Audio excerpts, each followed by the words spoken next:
Anak ko, husay na lahat siya itong babae. Ala, mabukad-bukad. Bukad ko. May shampoo. Pero hindi na nakakasual. Niyang ka.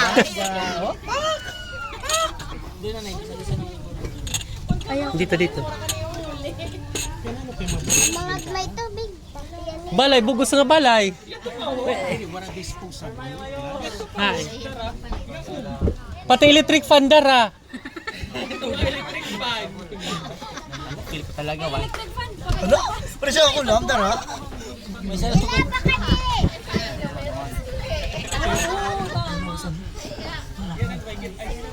Ma'am Rosele, pati kulot sa tuwa kulam dara.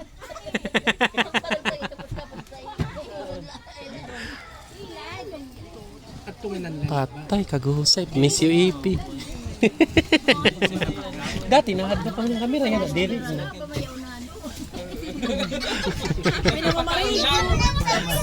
Basta, ito bisa na din kita nga. Pantalan natin. Tagad, may naparigo.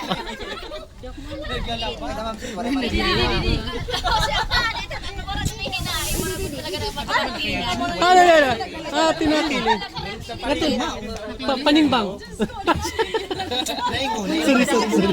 Sorry.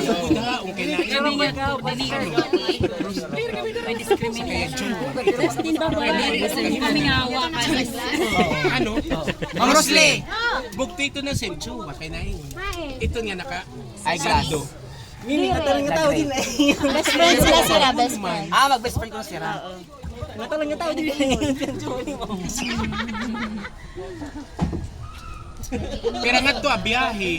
5 minutes. Yeah, papunta na po kami. Nakulayan na naman. Muntik akong hindi makapagkulay sa pinipisakan na to. Dahil ako'y ibinaon kagabi. Ay! Oh!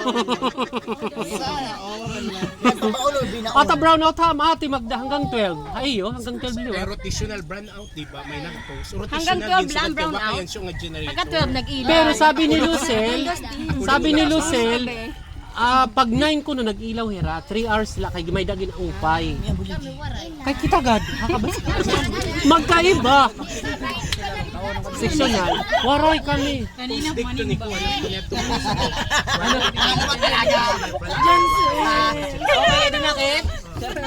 Hawakan natin. Pero at least rin kamot mahumok. Wala ako matiga. Nga, ingat to ma'am. Hala, ito na siya. Ito na yung papuntang pinipisakan